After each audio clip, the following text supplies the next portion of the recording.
Puji Tuhan, saya masyarakat kembali duduk sekaliannya sidang jemaat yang dikasihi Tuhan.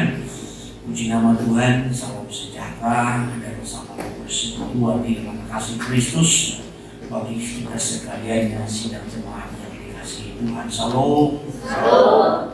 Sukacita lagi, shalom. Shalom. Ya, puji Tuhan, kalau karena kasih dan kemurahan Tuhan tentunya kita boleh ada sebagaimana kita ada sampai pada hari ini. Kami juga menyapa seluruh umat Tuhan dimanapun saudara berada yang dengan setia dan tekun mengikuti rangkaian ibadah kita, secara khusus ibadah pendalaman Alkitab yang selalu kita tekuni setiap minggunya. Kiranya Tuhan memberkati kita dengan limpah kasih dan anugerahnya di dalam pengertian-pengertian yang lebih dalam yang Tuhan berikan kepada kita melalui pengajaran firman-Nya, sehingga kita mengerti, memahami bagaimana kita menyembah Tuhan, bagaimana kita memuliakan Tuhan sebagaimana yang Tuhan rindukan. Sebabnya itulah kita dipanggil, dipilih, ditetapkan oleh Tuhan, bahkan diciptakan, dijadikannya supaya kita menjadi penyembah-penyembah Allah yang akan menyembah Dia di dalam roh dan kebenaran. Saudara yang terkasih di dalam Tuhan, kita sudah belajar kitab Wahyu, ya, di mana kitab Wahyu yang selalu seringkali saya sampaikan terbagi dalam 3 bagian besarnya. Ya, pasal yang pertama, lalu pasal yang kedua dan pasal yang ketiga, lalu dari pasal yang keempat sampai kepada pasal yang terakhir, pasal 22, yaitu rangkaian ataupun rentetan peristiwa yang akan terjadi pada zaman akhir ini, baik yang sudah berlangsung, sedang berlangsung, dan yang akan berlangsung sampai kepada kerajaan 1000 tahun damai di bumi hingga sampai kepada kekekalan. Ya, namun kita masih berada pada pasal yang kelima, saudara. Mungkin nanti dalam pertemuan kita berikutnya, ya, selesai lewat minggu ini, karena dalam minggu depan kita, saudara, akan mengikuti Jumat Agung, ibadah Jumat Agung. Jadi malam ini akan kita kosongkan ibadah PA. Ya, namun kita akan bertemu kembali dalam ibadah pendalaman Alkitab pada 2 minggu berikutnya. Kita akan masuk nanti dalam Wahyu pasal yang ke-6, yaitu pembukaan meterai penghukuman. Tetapi pada malam ini kita masih melihat pada Wahyu pasal yang kelima di bagian terakhir, yaitu ayat 13 sampai kepada ayatnya yang ke-14. Ya, saudara, ini ya penglihatan daripada Rasul Yohanes, ya, dalam suasana di surga, dimulai dari pasal yang keempat sebenarnya sampai kepada pasal yang kelima. Dan pada pasal yang keempat dan pasal yang kelima ini kita melihat bagaimana makhluk-makhluk di surga itu selalu memuji dan menyembah Tuhan siang dan malam, bahkan selalu menyerukan baik kekudusan Tuhan, kebesaran, kemuliaannya, kelayakannya, keagungannya. Saudara, ini selalu diserukan sampai kepada pasal yang kelima sebelum pembukaan meterai penghukuman. Saya sudah sampaikan, ya, 3 bagian besar penghukuman Allah, baik itu pembukaan meterai penghukuman maupun juga sangkakala penghukuman dan cawan murka penghukuman Allah itu selalu diawali dengan pujian, doa, dan penyembahan orang-orang saleh. Ya, maka seluruh meterai penghukuman itu dibuka pada pasal yang ke-6. Ya, pada pasal yang kelima ini, ya, sudah, di mana orang-orang saleh gereja Tuhan yang tadinya berada dalam kondisi rohani, ada yang suam, ada yang kehilangan kasih mula-mula, ada yang merosot, ada yang duniawi, saudara, sudah diingatkan, sudah diperingatkan, ya, bahkan juga diajak untuk mengalami kebangkitan, pemulihan, berjuang untuk menang. Ya, sudah, sasarannya supaya hati yang menyembah kepada Tuhan itu tetap terbangun dan terpelihara, sehingga nanti akan luput dari segala penghukuman. Ya, pada malam ini saya harus memberikan tema, yaitu Tuhan layak untuk disembah. Ya, ini dikutip dari Wahyu pasal yang kelima dari ayat 13 sampai kepada ayat 14. Ya, mari sebentar dibacakan dulu nats ini. Tuhan ayat Iya. Dan aku mendengar semua makhluk yang di surga dan yang di bumi dan yang di bawah bumi, dan yang di laut dan semua yang ada di dalamnya berkata, bagi Dia yang duduk di atas tahta dan bagi Anak Domba adalah puji-pujian dan hormat dan kemuliaan dan kuasa sampai selama-lamanya. Dan keempat makhluk itu berkata, Amin. Dan tua-tua itu jatuh tersungkur dan menyembah. Jatuh tersungkur dan menyembah. Ya. Saudaraku, ada beberapa hal yang akan saya kutip ya dalam penekanan ya pada ayat ini, dan juga sekaligus menjadi satu kesimpulan dari Wahyu pasal yang keempat sampai pasal yang kelima. Bagian yang pertama yang perlu kita perhatikan, penglihatan Rasul Yohanes mengalami perkembangan yang luas. Ya, baik dari pasal yang pertama, pasal yang kedua dan pasal yang ketiga, hingga pasal keempat dan pasal yang kelima. Ketika Rasul Yohanes mendapat penglihatan ini, soal apa yang akan terjadi? Ya, penglihatan Rasul Yohanes ini mengalami satu perkembangan yang cukup luas. Demikian juga dengan apa yang dia dengar. Ya. Maka ketika penglihatan kita, pengetahuan kita, pengertian kita, bahkan apa yang kita dengar itu makin meluas, makin bertambah, ini akan menimbulkan rasa kagum akan Tuhan, maka lahirlah nanti penyembahan. Yohanes mengalami bagaimana ia mendapat penglihatan yang semakin luas. Kalau kita perhatikan yang pertama-tama, Yohanes itu melihat pintu surga terbuka dan dia melihat sebuah tahta di surga. Dan di tahta itu duduk seorang yang rupanya bagaikan permata yaspis dan permata sardis. Wajahnya bagaikan zamrud, dikelilingi oleh pelangi yang menggambarkan kemuliaan Tuhan. Tetapi penglihatan Rasul Yohanes tidak berhenti sampai di situ. Dia memiliki penglihatan yang terus makin berkembang, makin luas. Itu yang pertama yang dia lihat. Kalau kita mundur kepada Wahyu pasal 4, coba saya minta kembali mundur dulu. Wahyu pasal 4 ayat 1. Demikian. Ya. Kemudian daripada itu aku melihat sesungguhnya sebuah pintu terbuka di surga, dan suara yang dahulu yang telah kudengar berkata kepadaku, seperti bunyi sangkakala, katanya, naiklah kemari, dan aku akan menunjukkan kepadamu apa yang harus terjadi sesudah ini. Segera aku dikuasai oleh Roh, dan lihatlah sebuah tahta terdiri di surga, dan di tahta itu duduk seorang. Kalau ada gambar Wahyu pasal yang keempat, boleh ditampilkan. Terus ayat 3, dan dia yang duduk di tahta itu nampaknya bagaikan permata yaspis dan permata sardis, dan suatu pelangi melingkupi tahta itu bilang-bilang, bagaikan jamrud rupanya. Ini yang pertama yang dilihat oleh Rasul Yohanes. Ya, dikatakan tadi ayat pertama ini, ya, pintu surga terbuka. Ketika dia melihat pintu surga terbuka, dia melihat sebuah tahta, dan di tahta itu duduk seorang yang bagaikan permata yaspis dan permata sardis, rupanya bagaikan jamrud. Itu yang pertama yang dia lihat. Dia belum melihat yang lain. Sekali lagi, dia belum melihat yang lain. Yang pertama-tama diperlihatkan kepada Yohanes itu pintu surga yang terbuka, lalu ada tahta dan duduk seorang di tahta. Yang duduk ini sebenarnya menunjukkan kepada Allah Bapa. Itu yang pertama. Namun penglihatan roh Yohanes itu makin berkembang, makin luas.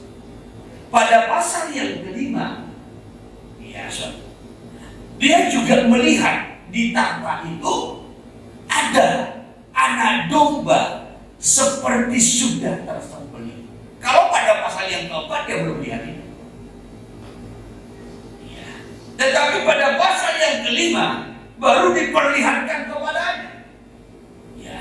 Dalam ayat yang ke-6 pada pasal 5, maka aku melihat di tengah-tengah takhta dan keempat makhluk itu, ya, dan di tengah-tengah tua-tua itu terus berdiri seekor anak domba seperti telah disembelih, ya, bertanduk 7 dan bermata 7. Itulah ketujuh roh Allah yang diutus ke seluruh ya. bumi. Barulah kepada Yohanes diperlihatkan ada anak domba. Ya, ada anak domba. Sebelumnya tidak diperlihatkan kepada Yohanes. Ya. Sebelumnya dia hanya melihat surga terbuka, lalu ada tahta, ada duduk seorang di tahta itu yang penuh dengan kemuliaan. Itu yang dia lihat. Lalu nanti masuk pada pasal yang kelima ayat 1. Ya. Pada pasal yang kelima ayat 1, dia melihat sebuah gulungan kitab yang termatrai. Dimatrai dengan 7 matrai. Ya. Dan tidak seorang pun dapat melihat dan membaca sebelah dalamnya karena kitab itu termatrai. Maka menangislah Yohanes. Ketika dia menangis dengan amat sedihnya, maka salah seorang dari tua-tua itu berkata, jangan menangis. Sesungguhnya singa dari suku Yehuda telah menang dan dia layak membuka gulungan kitab itu. Lalu dalam ayatnya yang ke-6 diperlihatkanlah kepadanya anak domba yang seperti sudah tersembelih. Ya, jadi dari sini kita melihat bahwasanya penglihatan Rasul Yohanes itu mengalami perkembangan yang makin luas. Kalau di awal dia tidak melihat anak domba ini, tidak. Ya. Tetapi makin berkembang, makin meluas. Ya. Dia lihat tahta, dia lihat seorang duduk di tahta, menunjukkan kepada Allah. Setelah itu diperlihatkan kepadanya anak domba seperti sudah tersembelih. Ini menunjukkan kepada Yesus anak Allah, anak domba Paskah yang sudah tersembelih, yang sudah menebus, menjangkau manusia yang berdosa. Setelah itu berkembang lagi dalam ayat 11. Dalam ayat 11 dia melihat banyak malaikat-malaikat sekeliling tua-tua itu. Coba ayat 11. Maka aku melihat dan mendengar suara banyak malaikat sekeliling tahta, Ya. makhluk-makhluk dan tua-tua itu. Ya. Jumlah mereka berlaksa-laksa dan beribu-ribu laksa. Nah, ini. Ya. Kalau pada pasal yang kelima, pada pasal yang keempat, sudah para malaikat-malaikat ini belum diperlihatkan. Ya. Yang diperlihatkan kepada Yohanes pada pasal yang keempat itu adalah 4 makhluk. Ya, yang rupanya ada seperti lembu, ada seperti singa, ada seperti manusia, ada seperti burung nasar atau raja wali. Dan 24 tua. Tetapi para malaikat-malaikat ini tidak diperlihatkan pada pasal yang keempat. Ya. Namun pada pasal yang kelima barulah diperlihatkan anak domba yang sudah tersembelih. Diperlihatkan lagi ya, malaikat-malaikat dengan jumlah yang begitu banyak. Nah, ini yang saya sampaikan tadi, ya, bahwasanya penglihatan Rasul Yohanes itu makin berkembang dan semakin luas. Demikian juga dengan apa yang dia dengar. Ya, jadi dia tidak hanya mendengar sekali, tetapi dia berulang-ulang mendengar. Dan apa yang dia dengar itu juga mengalami perkembangan peningkatan. Mula-mula dia hanya mendengarkan 4 makhluk dan juga 24 tua-tua yang memuji-muji. Itu pada pasal 4. Iya, sudah. Itu yang pertama yang dia dengar. Bahkan sampai kepada pasal yang kelima. Ya, saya kutip pada pasal yang kelima saja. Pasal yang kelima, mari sebentar kita lihat dulu dari ayat 11. Ada dari ayat 8. Ayat 8 ya. Ketika ia mengambil gulungan kitab itu, Ya. tersungkurlah keempat makhluk dan ke-24 tua-tua itu di hadapan anak domba itu. Siapa yang tersungkur? Keempat makhluk ini, perhatikan gambarnya, keempat makhluk ini, ya, baik yang rupanya seperti singa, seperti anak manusia, seperti lembu, dan juga seperti raja wali. Ya, keempat makhluk ini dan juga ke-24 tua-tua yang ada di hadapan tahta ini. Ya, dikatakan tadi, ya, bahwasanya, ya, mereka itu memegang satu kecapi dan cawan emas penuh dengan kemenyan. Itulah doa orang-orang kudus. Lalu ayat 9, perhatikan. Dan mereka menyanyikan suatu nyanyian baru, katanya, ya, engkau layak menerima gulungan kitab itu dan membuka meterai-meterainya, terus, karena engkau telah disembelih, ya, dan dengan darahmu engkau telah membeli mereka bagi Allah, ya, dari tiap-tiap suku dan bahasa dan kaum dan bangsa. ya. Jadi yang pertama-tama didengar oleh Rasul Yohanes yang memuji, memuliakan Tuhan itu adalah 4 makhluk dan 24 tua-tua. Itu yang pertama. Ya. Lalu berkembang lagi. Ya. Lalu pada ayat 11 sampai kepada ayat 12, dia juga mendengar, ya, malaikat-malaikat dan makhluk-makhluk yang ada di sorga turut memuji-muji dan menyembah. Itu ayat 11. Coba ayat 11. Maka aku melihat dan mendengar suara banyak malaikat sekeliling tahta, ya, makhluk-makhluk dan tua-tua itu. Terus, jumlah mereka berlaksa-laksa dan beribu-ribu laksa. apa katanya? Katanya dengan suara nyaring, Ya. anak domba yang disembelih itu layak untuk menerima kuasa, Terus. dan kekayaan dan hikmat, Terus. dan kekuatan dan hormat, Ya. dan kemuliaan dan puji-pujian. Iya. Iya. Jadi dari hanya 4 makhluk ditambah 24 tua-tua, berkembang lagi. Dia mendengarkan banyak malaikat, bahkan makhluk-makhluk yang ada di sorga memuji-puji Allah. Ya. Mereka berkata bahwasanya Allah ataupun anak domba itu layak menerima kuasa, menerima kekayaan, hikmat, kekuatan, hormat, kemuliaan, dan puji-pujian. Berapa banyak mereka? Dikatakan dalam ayat 11, bahkan sampai beribu-ribu laksa. Beribu-ribu laksa itu sama dengan berpuluh-puluh ribu. Ya, kalau dikatakan berlaksa-laksa itu sama dengan beribu-ribu, tetapi kalau dikatakan ya sudah beribu-ribu laksa, itu menunjukkan kepada berpuluh-puluh ribu. Dia mendengar bagaimana malaikat ini memuji.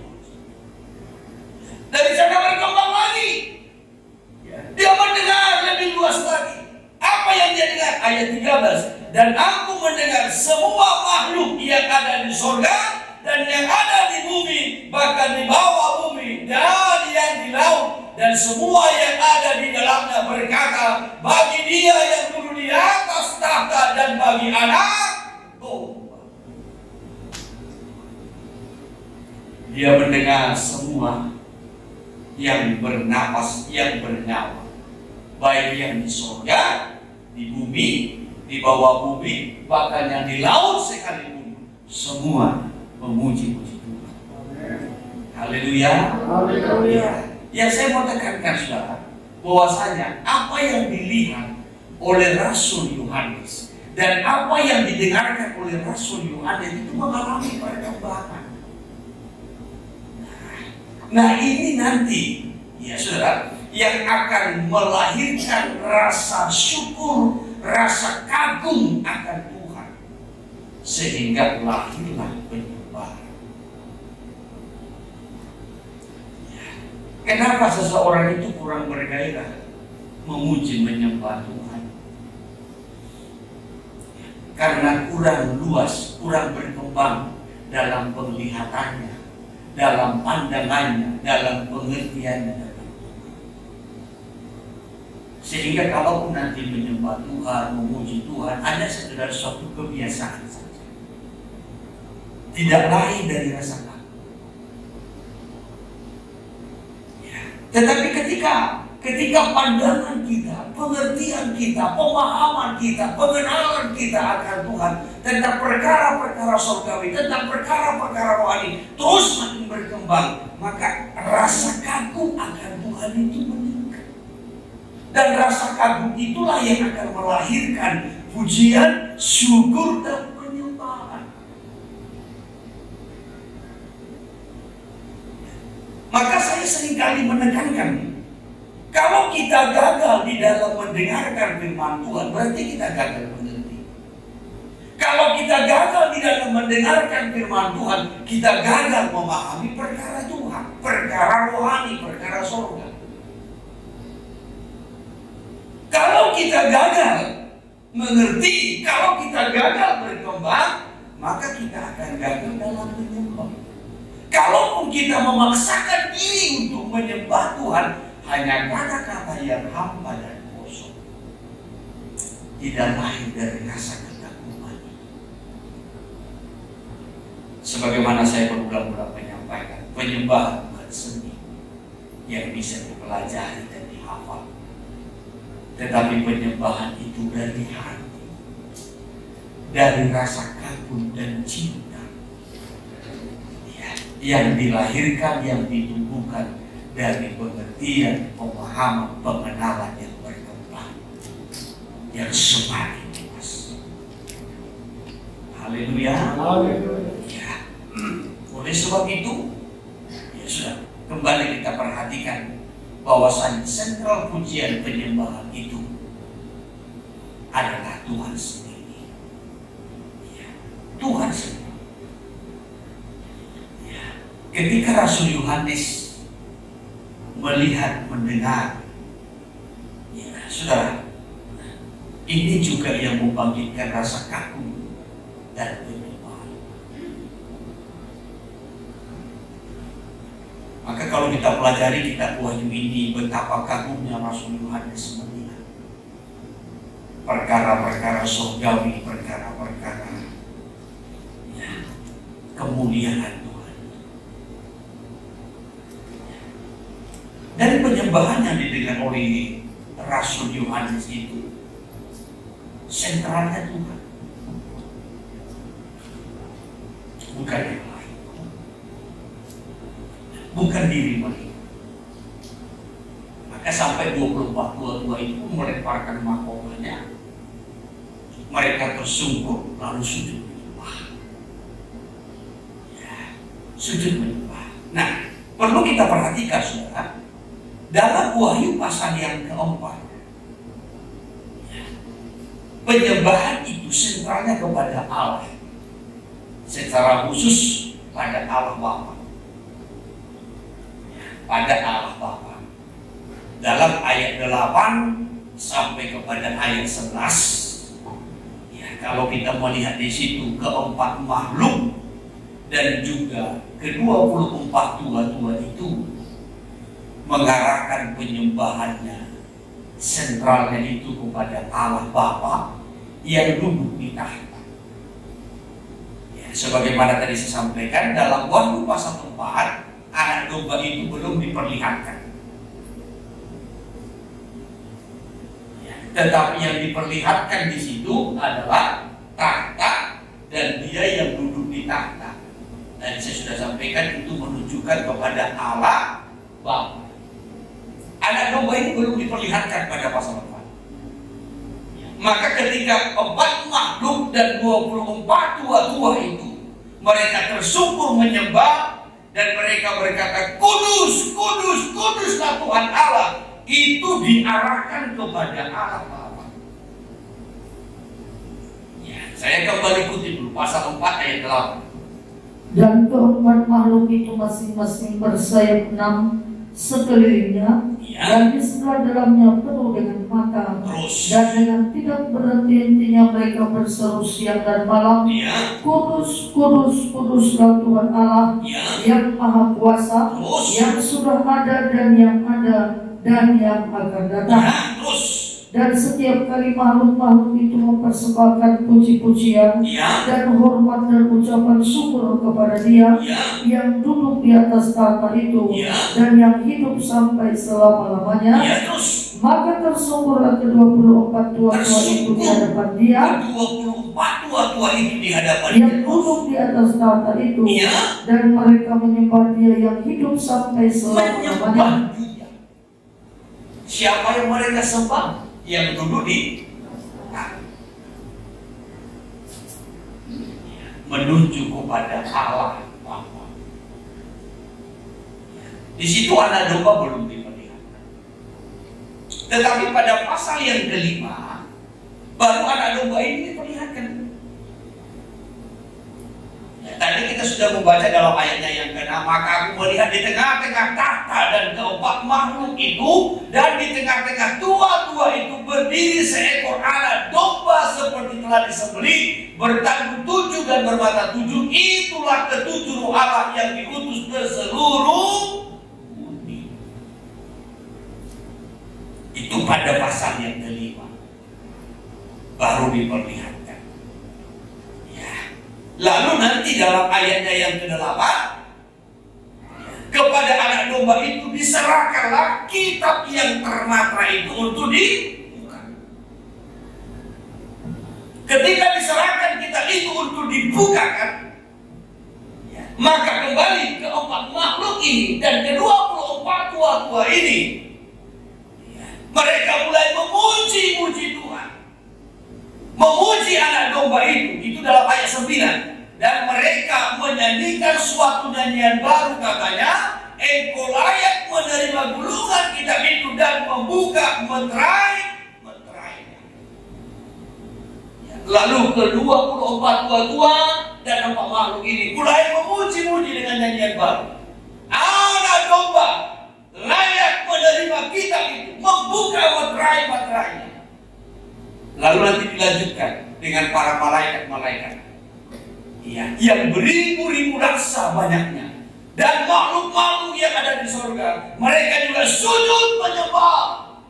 Lalu dilanjutkan lagi, segala makhluk yang ada di surga, di bumi dan di bawah bumi, dan juga yang ada di laut, mereka juga turut menyembah.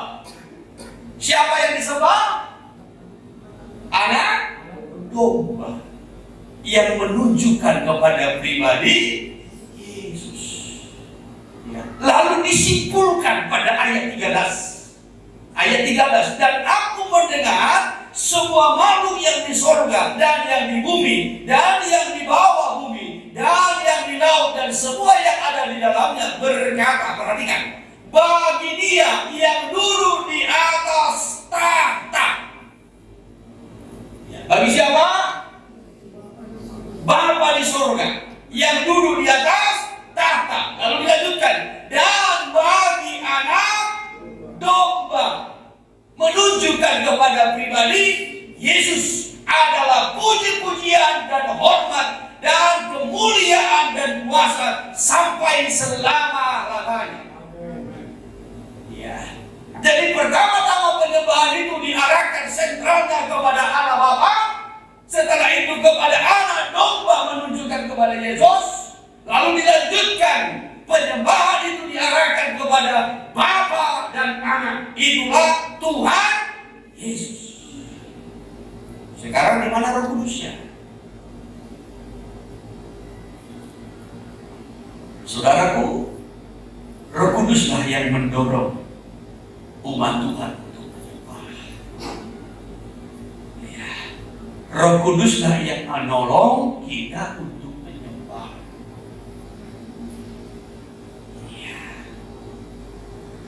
Di sini kita melihat ketritunggalan Allah.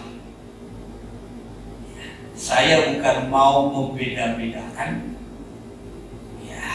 atau mau menyatakan Allah kita itu tiga, tidak demikian. Kita memang mengakui, mempercayai dan menganut ketritunggalan. Tiga di dalam satu, satu dalam pribadi tiga. Ya, saudara. Ya. Jadi kenapa yang ditampilkan di sini hanya Bapa dan Anak? Mana Roh Kudus? Roh itulah yang mendorong kita untuk menyembah. Kita bisa menyembah hanya oleh pertolongan Roh Kudus. Ya, baru-baru ini saya kutip dari Injil Yohanes pasal 16 dari ayat 13 sampai kepada ayat 14. Kalau Ia datang, Ia akan memimpin kamu ke dalam seluruh kebenaran. Dan Roh itu akan menolong kita untuk memuliakan Allah. Itu ayat 14. Ya, boleh dari ayat 13 dulu. Yohanes 16 ayat 13 dimulai. Ya. Tetapi apabila Ia datang, Ya. yaitu Roh kebenaran, Ya. Ia akan memimpin kamu ke dalam seluruh kebenaran. Ya. Sebab Ia tidak akan berkata-kata dari dirinya sendiri, Tidak akan berkata-kata dari dirinya sendiri, tetapi segala sesuatu yang didengarnya itulah yang akan dikatakannya, ya. dan Ia akan memberitakan kepadamu hal-hal yang akan datang. Iya, perhatikan ayat 14. Ia akan memuliakan aku. Ia akan memuliakan aku. Roh Kudus itu akan memuliakan Allah. Roh Kudus itu akan memuliakan Yesus. Sebab Ia akan memberitakan kepadamu apa yang diterimanya daripadaku. Roh Kudus itu akan memberitahukan, bersaksi kepada kita tentang Yesus, tentang Bapa, tentang Allah, apa yang dilakukannya, karya ciptanya. Ya, sehingga kita kagum. Ya, dari rasa kagum itulah Roh Kudus akan menolong kita, mendorong kita untuk menyembah. Jadi kita mampu menyembah karena pertolongan Roh Kudus. Ya. Saya sering kali kutip itu dari Injil Yohanes pasal 4 dari ayat 21 sampai 24 itu. Sehingga kita tidak membabi buta di dalam menyembah Tuhan, tetapi kita menyembah Dia oleh pertolongan daripada Roh Kudus. Roh Kuduslah yang menolong kita untuk menyembah Tuhan. Kalau tidak kita tidak mampu. Ya, pengaruh daging itu begitu kuat. Ya, saudara, begitu kuat. Saudara ingat saja peristiwa ketika Yesus membawa 3 murid yang hebat naik di atas gunung untuk berdoa. Berulang-ulang Yesus menaikkan doa, tetapi berulang-ulang 3 murid yang hebat itu gagal. Mereka justru karena pengaruh daging. Sampai terakhirnya Yesus berkata, sekarang tidurlah. Tak bodoh.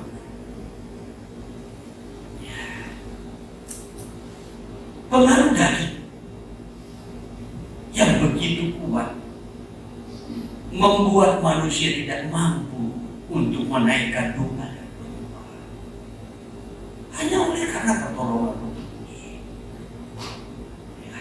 Maka ketika kita menyembah Tuhan,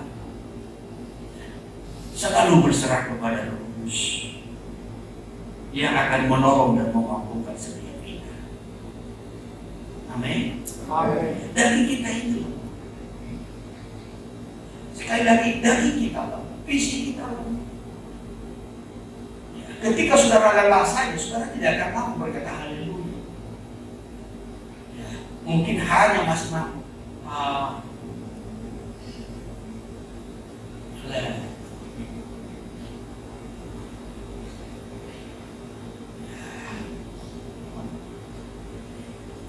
Nanti kalau nggak percaya saudara, nanti lihat saja kalau pas ibadah doa. Kalau ibadah doa hari Rabu, walaupun itu hanya 1 jam saja, kadang-kala datang terlambat, pulang sepakat begitu kan. Ya. Kalau saudara lihat ada orang di dekat kursi-kursi sana sudah mau masuk ke sudut-sudutnya, perhatikan ya.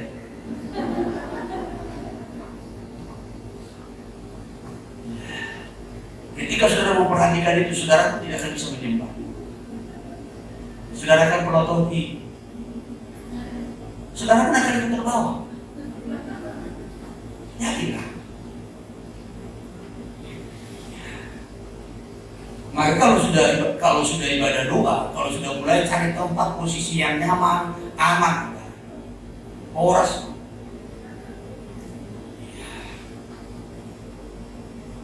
Maka kalau datang berdoa mau menyembah Tuhan, langsung ambil tempatmu paling depan. Amin.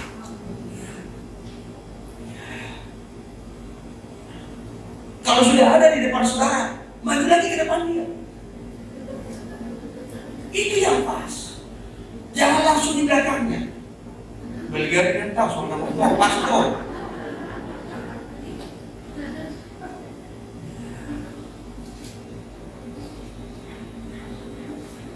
Pengaruh daging kita ini kuat.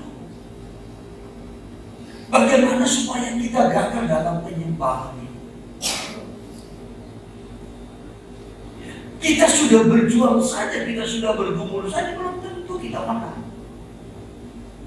Apalagi kalau kita pasrah. Dalam nama Tuhan Yesus, serahkan sebelumnya. Langsung saudara pasrah menyerah. Saudara tidak akan mengalami apa-apa.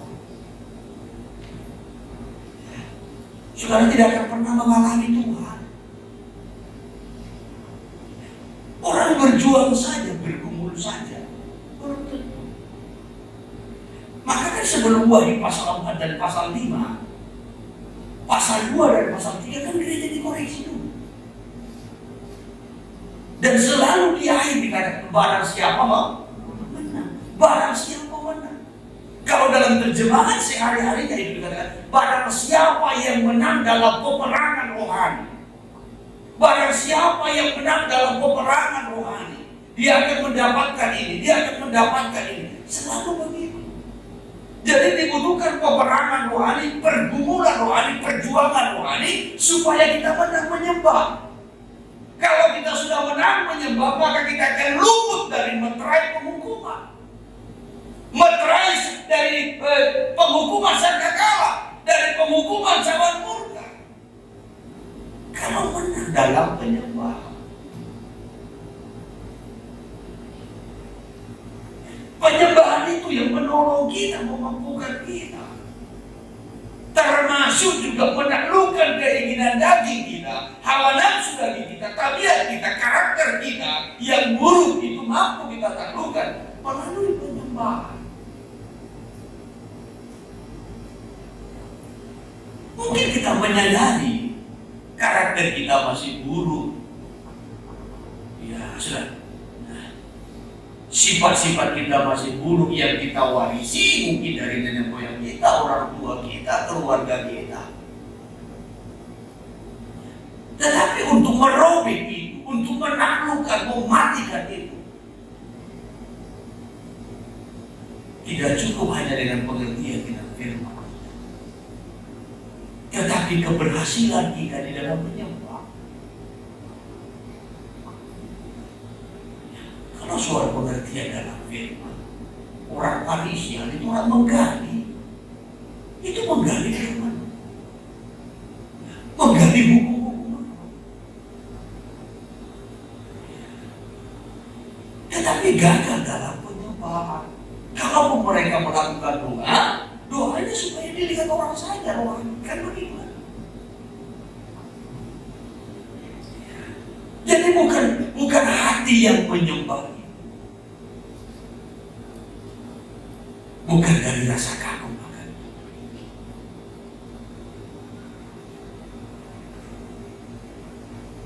Ya. Nah kembali, penyembahan itu sentralnya adalah Bapa dan juga Anak. Dan Roh Kudus yang akan menolong kita, memampukan kita. Dengan kekuatan kita tidak akan pernah mampu. Sekalipun kita punya komitmen yang begitu kuat, hanya oleh pertolongan Kudus kita mampu. Ya, maka kami selalu menekankan, ya, baik anak-anak, remaja, orang-orang muda, siapapun kita, selalu penuh dengan Roh Kudus, berjalan dengan Roh Kudus. Saudara yang belum dibaptiskan dengan Roh Kudus, minta Roh Kudus. Itu janji Tuhan, ya, supaya Roh Kudus itu menolong kita, memampukan kita di dalam menyembah. Ya, jadi ini tadi ketritunggalan Allah ini. Pada pasal Wahyu pasal 4, penyembahan itu diarahkan kepada Bapa Allah. Pada pasal yang kelima, ya, saudara, diarahkan kepada anak domba menuju kepada Yesus. Namun di akhirnya, kesimpulannya, ya, penyembahan itu diarahkan kepada Dia yang duduk di tahta, itulah Bapa, dan juga anak domba, itulah Yesus. Dan yang mendorong kita untuk menyembah adalah Roh. Di sini kita melihat ketritunggalan Allah itu, ya, supaya kita mengerti, ya, bagaimana ketritunggalan itu. Ya, saudara yang terkasih, sekali lagi bukan berarti Allah kita itu ada tiga-tiga, ya, tetapi kita mempercayai Tritunggal, tiga di dalam satu.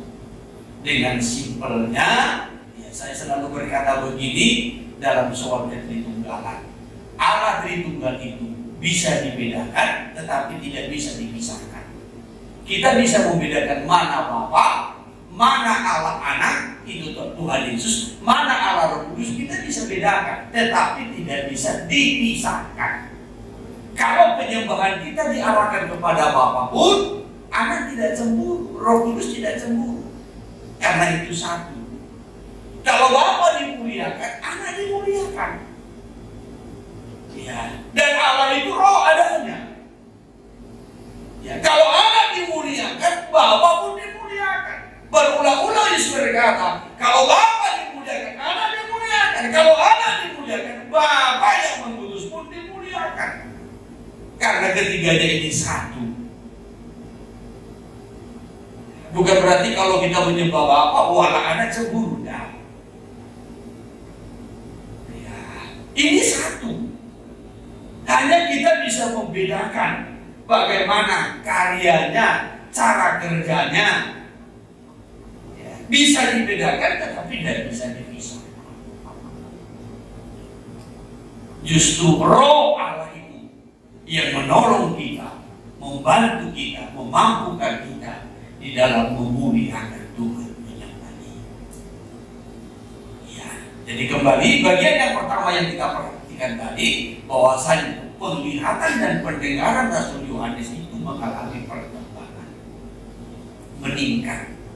Ya, dengan berkembangnya penglihatan dan pendengaran Rasul Yohanes itu menimbulkan rasa kagum kepada Tuhan. Rasa kagum inilah yang melahirkan pujian, syukur, dan penyembahan. Itu yang dialami oleh Rasul Yohanes. Dan ini juga yang seharusnya dialami oleh gereja, jemaat.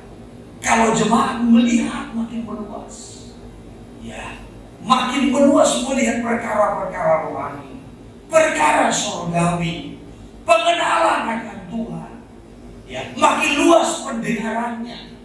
Tidak hanya mendengar Yesus adalah Tuhan, Yesus adalah Juru Selamat, Dia sudah mati bagi kita di kayu salib, menebus dosa kita. Baik, puji Tuhan. Tetapi pendengaran kita tidak hanya sebatas di situ. Bagaimana kita juga mendengar tentang perkara-perkara surgawi? Bagaimana kita mendengar tentang hal-hal yang akan terjadi? Baik soal penghukuman Tuhan atas dunia, atas dosa, baik tentang kedatangan Tuhan kembali, tentang kerajaan 1000 tahun, tentang kekekalan. Ya, saudara. Nah, ketika kita makin banyak mendengar, kita makin kagum. Ya, dari rasa kagum itulah lahir pujian, syukur, dan penyembahan kepada Tuhan.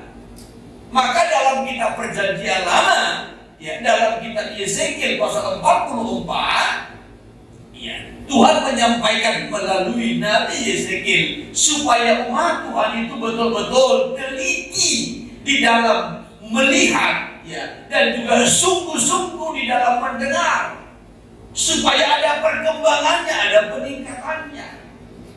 Sehingga tidak melakukan sesuatu itu dengan suatu kebiasaan saja. Coba Yeskiel 44, saya ikuti dari ayat 4.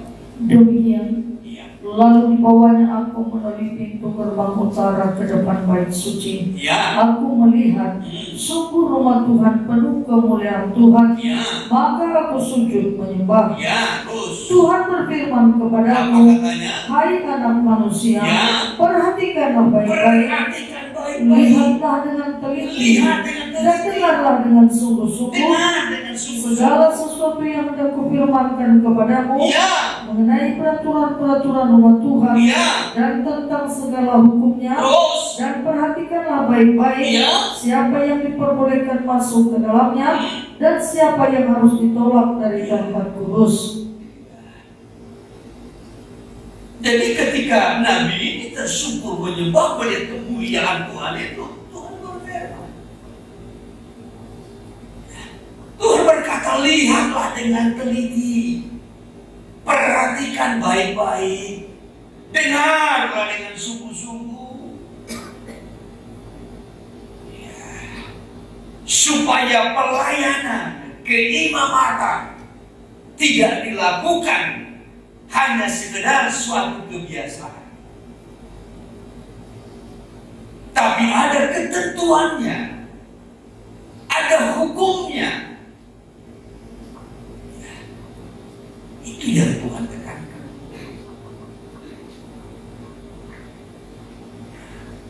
Jadi dengan berkembangnya penglihatan kita terhadap kebenaran tentang hal-hal yang rohani,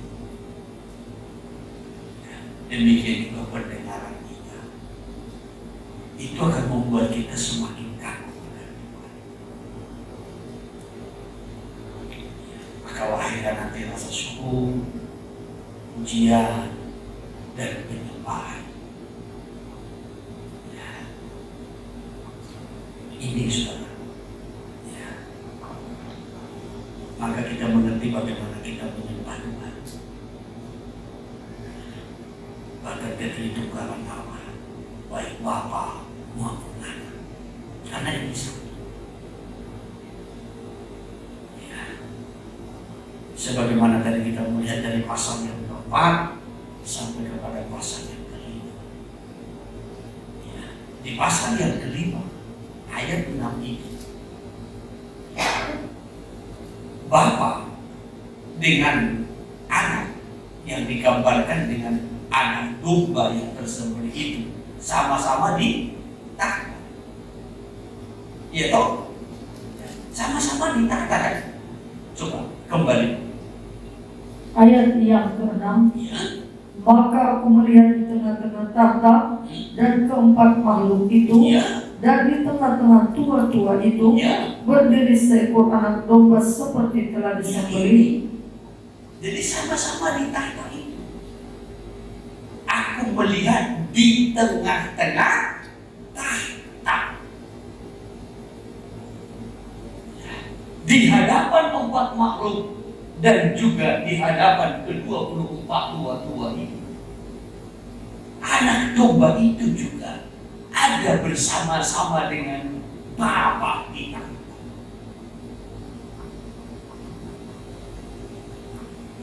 Jadi jangan kita menempatkan Yesus itu lebih rendah dari Bapa kita, tetapi sama-sama di tahta.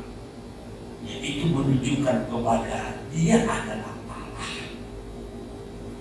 ya, yang layak menerima segala pujian, syukur dan penyembahan.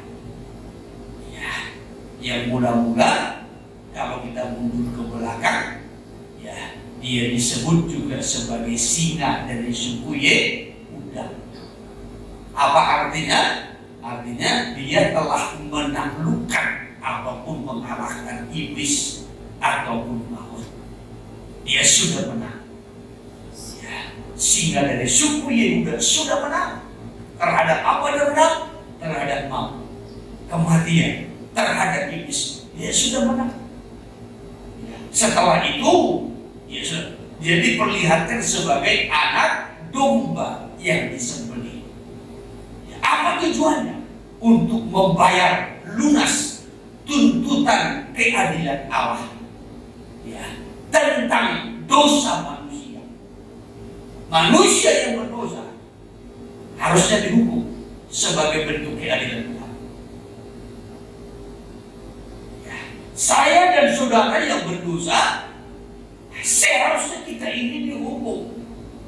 Allah memang penuh dengan kasih, Ia mengampuni, tetapi Allah ini juga adil, akan menghukum setiap dosa dan pelanggaran. Haleluya. Iya, sebagai bentuk kasihnya, maka Ia mengutus Yesus sebagai anak domba. Tetapi sebagai bentuk keadilannya, Dia harus menghukum dosa itu. Namun dosa manusia ditanggung oleh Yesus dalam tubuhnya, dalam dirinya di kayu salib.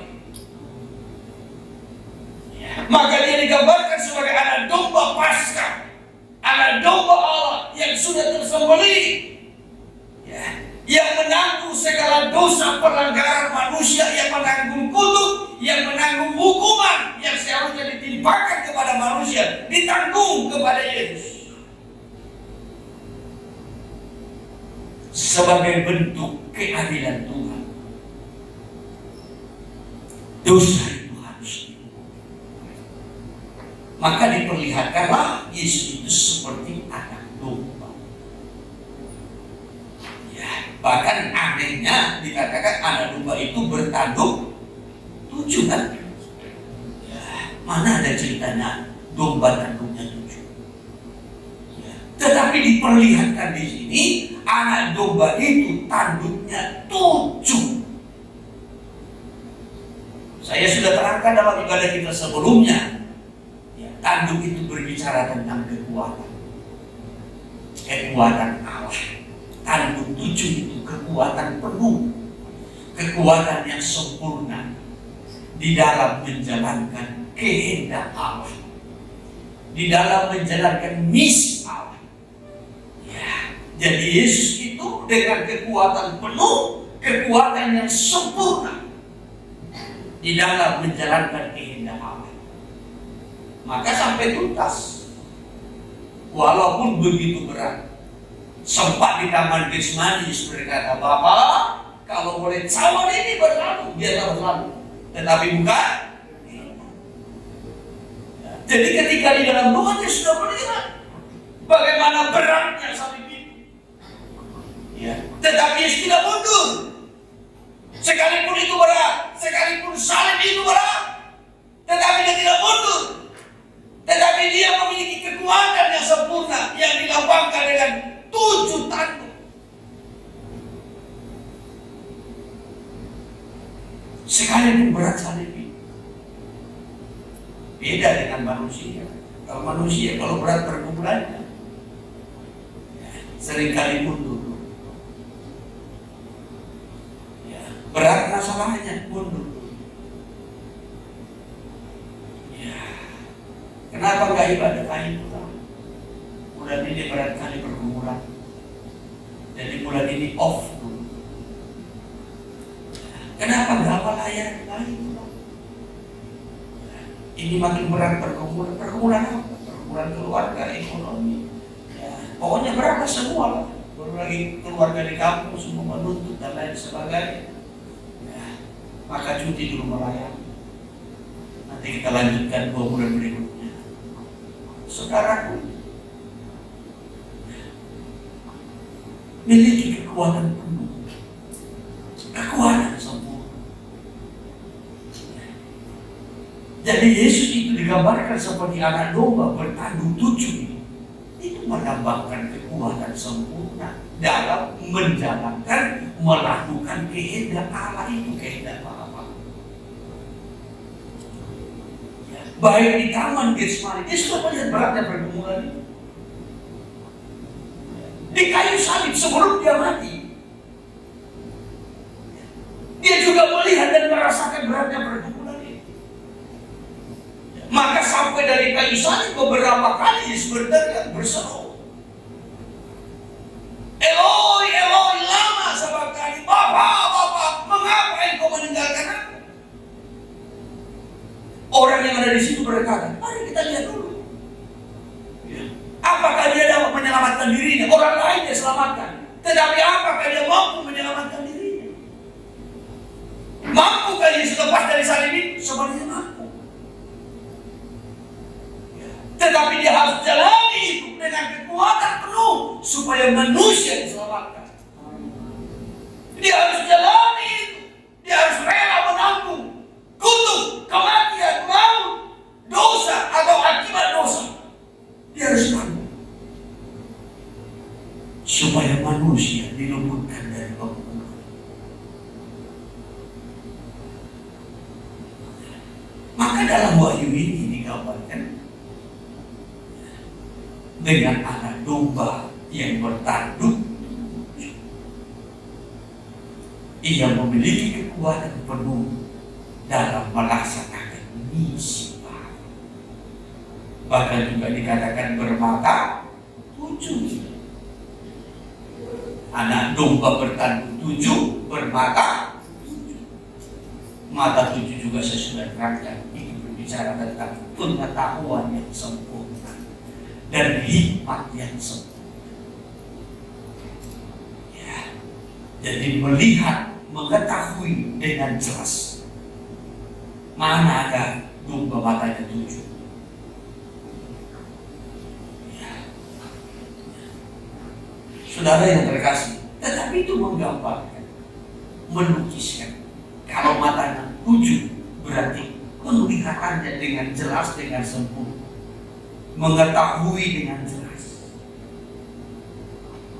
Ya. Hikmat yang sempurna.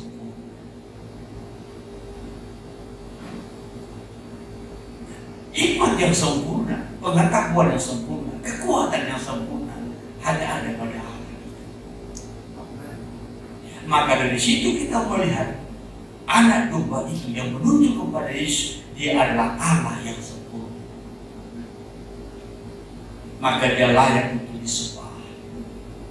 4 makhluk 24 segala malaikat di sorga, bahkan segala makhluk yang di sorga, di bumi, di bawah bumi, bahkan juga yang di laut, semua berkata, Engkau layak untuk disembah.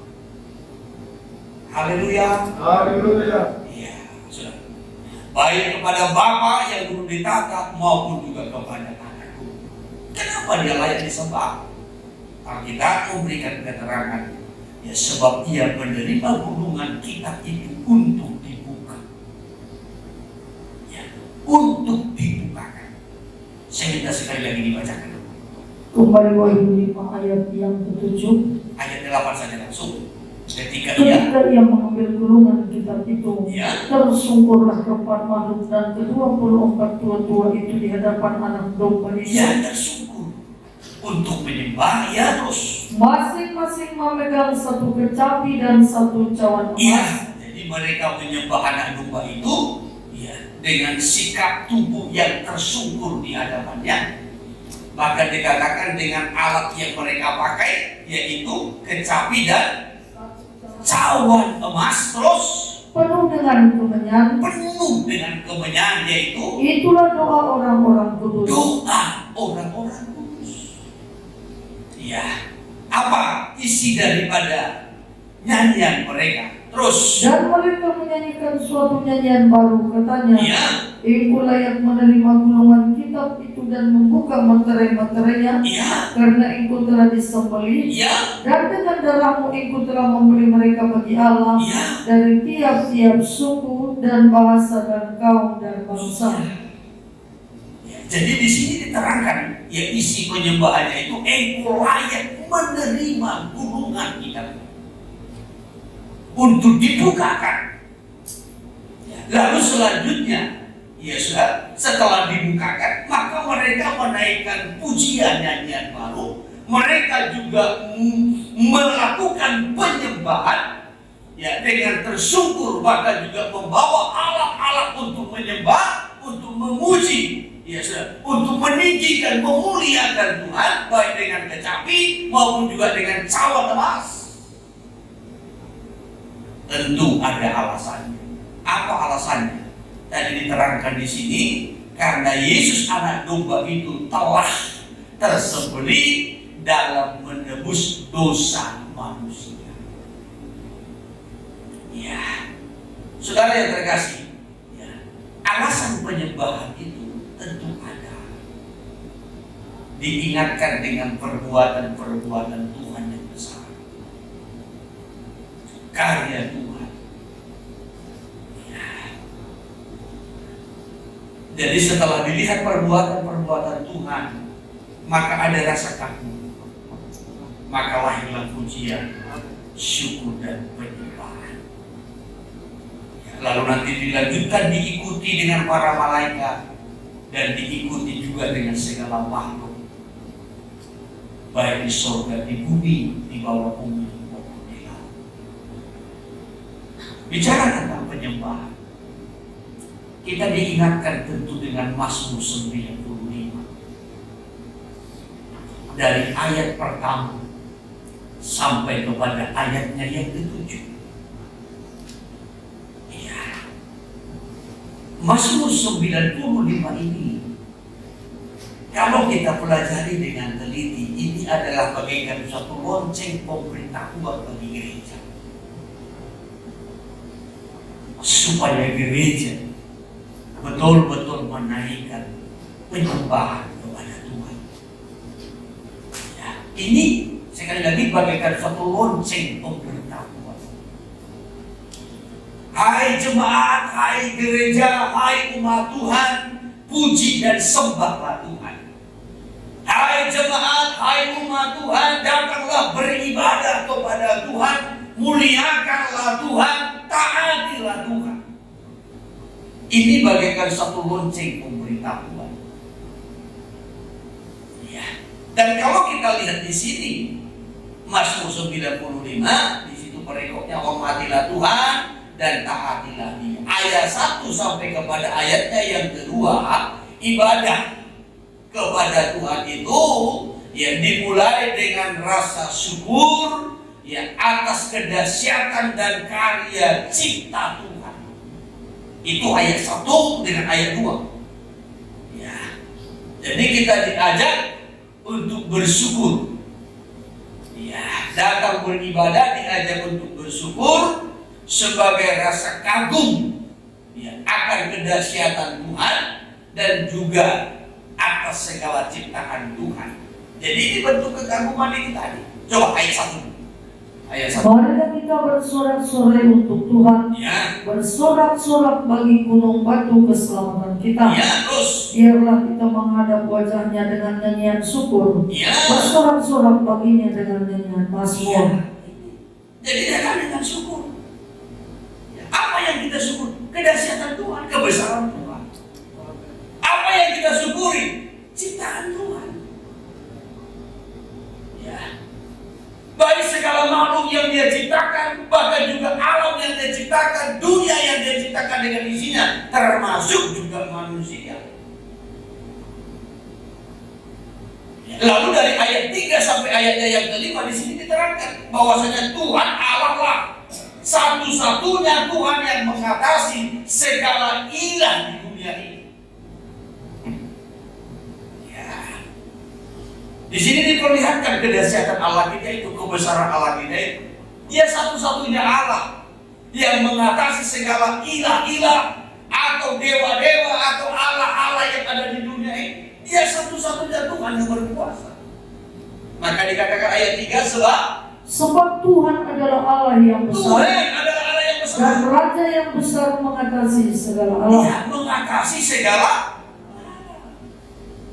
Ya, lihat Allah di situ yang terakhirnya itu Allah turun kecil, dewa, ilah-ilah dunia. Ya. Jadi Tuhan itu satu-satunya Allah. Tidak ada seperti Dia. Kalau dewa, ilah-ilah di dunia ini banyak. Batu pun bisa dibuat menjadi Tuhan, uang pun bisa dibuat menjadi Tuhan, orang tua pun bisa dibuat menjadi Tuhan. Iya, saudara. Bahkan benda-benda yang lain pun bisa dibuat menjadi Tuhan. Tetapi ingat, ya, bahwasanya Tuhan Allah yang kita sembah itulah Tuhan Yesus Kristus. Dia adalah Tuhan satu-satunya, Raja yang besar, Allah yang besar. Amin. Dia mengatakan Di dunia ini banyak Allah. Ya. Kita pun Allah. Manusia pun bisa dijadikan menjadi Allah, bisa dibuat menjadi Tuhan. Tetapi itu bukan Tuhan yang besar. Ingat peristiwa pada zaman pada zaman Nabi Elia. Bagaimana Nabi Baal itu menyembah kepada Allah mereka. Tetapi hanya Allah yang disembah oleh Elia, Allah yang besar, Allah yang hidup, Allah yang mendengarkan doa dan seruan umat.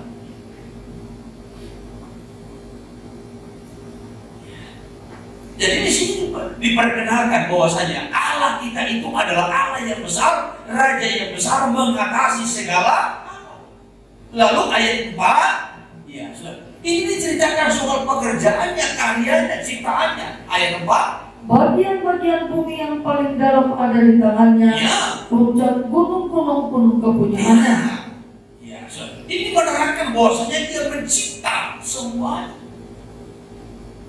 Allah yang besar ini menciptakan semua, bahkan los. Kepunyaannya laut, Ya. Dialah yang menjadikannya, Los. dan dalam tangannya lah yang membentuknya. Ini menceritakan bahwasanya Dialah pemilik segala sesuatu. Dia Allah yang besar, Dia Raja yang besar, Dia mengatasi segalanya. Dia yang menciptakan, Dia pemiliknya.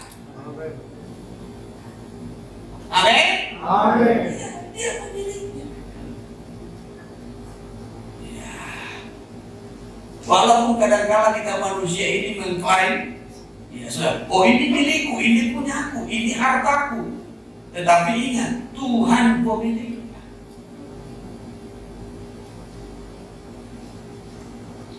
Tuhan pemiliknya.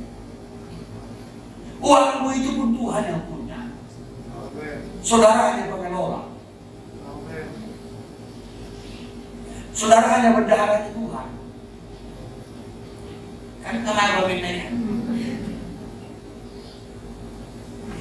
Uangmu itu milik Tuhan. Saudara hanya bendaharanya, pengelolanya. Maka kelolalah uangmu dengan baik, sesuai dengan kehendak Tuhan. Kan begitu kan? Ya. Kenapa? Karena ini enggak belum menjadi rema bagi kita. Kalau ini sudah menjadi rema bagi kita, oh Tuhan, hidupku, nyawaku, kekuatanku, tenagaku, umurku adalah milikmu. Segala yang kupunya adalah milikmu. Ya. Aku hanya orang yang engkau percaya untuk mengelolanya, untuk mempergunakannya seturut dengan kehendak. Timbullah rasa kamu, maka naiklah syukur, pujian dan penyembahan. Terima kasih Tuhan. Maka terlemparlah mahkota, dan kita akan datang bersungguh di hadapan Tuhan. Semua karena anugerah Tuhan. Ya. Engkau yang layak menerima pujian, Engkau yang layak ditinggikan, Engkau yang layak diagungkan, Engkau yang layak menerima kekuatan, hormat, puji-pujian. Kalau ini kita sadar,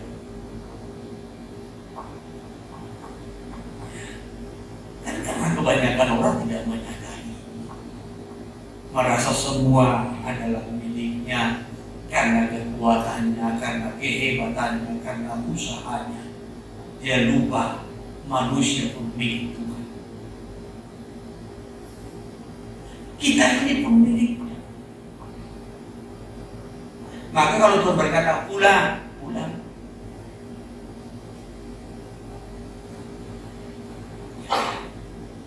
Kalau Tuhan berkata berantem dulu di bumi, berantem.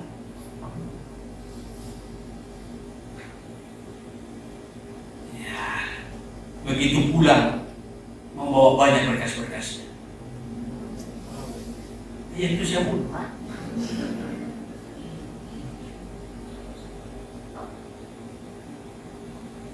Selama merantau di bumi ini, maka kumpulkanlah kekayaanmu,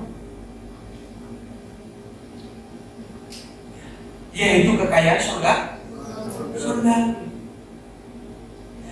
Supaya begitu pulang nanti dipanggil Tuhan ke sana, kita membawa kekayaan rohani.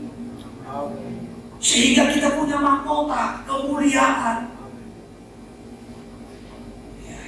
Sama seperti kita merantau secara jasmani. Saudara merantau secara jasmani kan ada tujuan.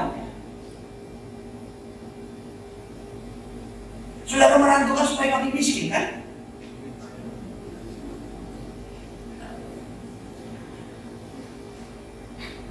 Saya percaya kita merantau kan untuk supaya makin bertambah lebih.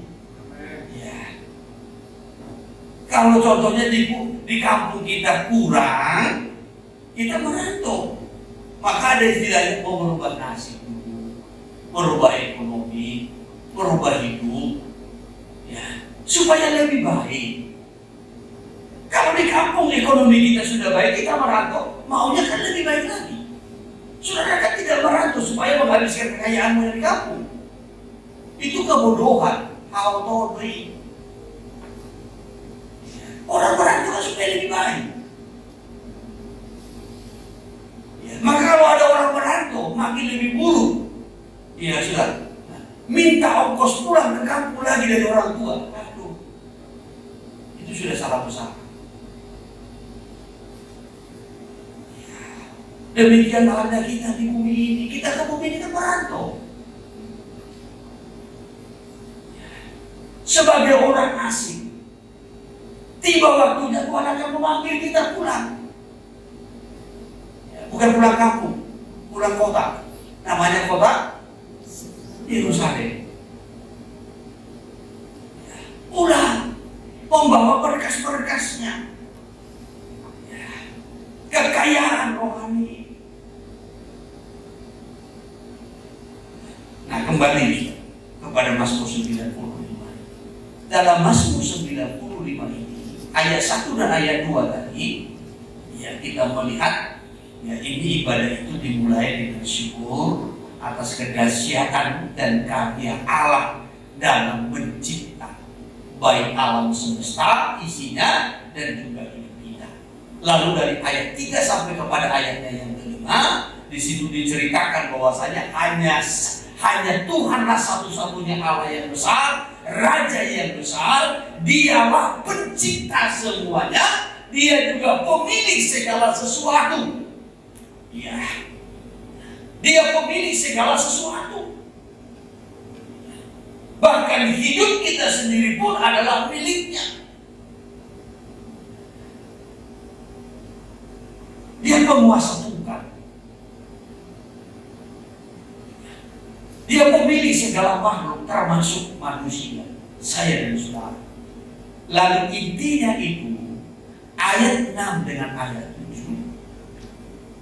Ya, ayat 6. Masuklah, marilah kita sujud menyembah, Ya. berlutut di hadapan Tuhan yang menjadikan kita. Ya, masuklah, marilah kita sujud menyembah, berlutut di hadapan Tuhan yang menjadikan kita. Sujud untuk menyembah. Perhatikan ayat 7.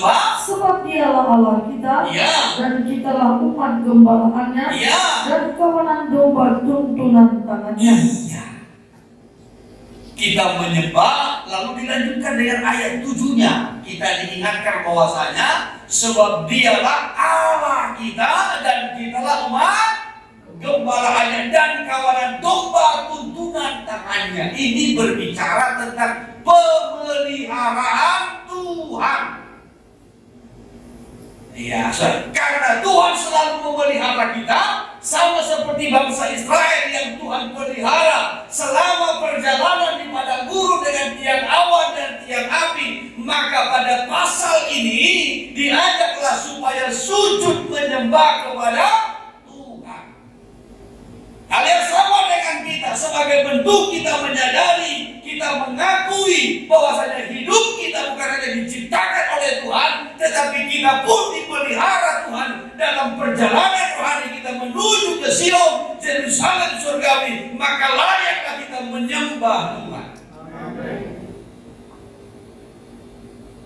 Orang yang menyadari hidupnya selalu dipelihara Tuhan, setiap waktu, setiap saat, setiap hari.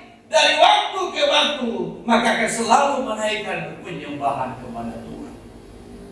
Sebagai rasa kagum, sebagai bentuk syukur atas segala perbuatan. Aku kagum akan perbuatanmu. Sampai hari ini Engkau pelihara itu. Sampai hari ini Engkau jaga. Sampai hari ini Engkau limpahi kebutuhan dengan dahsyat. Betapa dahsyatnya Tuhan memelihara umat daripada gunung 40 tahun. Tidak pernah kekurangan sekalipun di padang gurun. Mereka tidak mengalami sakit kecuali sakit karena pemberontakan dosa mereka. Sebab ada tiang awan dan tiang api. Bukankah hal itu mengagumkan yang akan melahirkan penyembahan kepada Tuhan? Kalau kita menyadari hidup kita ini ada hanya karena dipelihara Tuhan. Sampai hari ini kita sehat, sampai hari ini kita hidup, diberi perpanjangan umur, kita dilimpahi. Saudara, kiranya naiklah rasa syukur kita dan penyembahan kita kepada Tuhan. Amin. Saya tidak berpanjang firman ini. Saya mengajak kita jemaat yang dikasihi. Sadarilah pemeliharaan Tuhan dalam hidup kita. Bagaikan gembala yang menuntut domba-domba. Bagaikan gembala yang memelihara domba-domba. Bahkan bagaikan gembala yang menjaga kawanan domba. Demikian Tuhan memperhatikan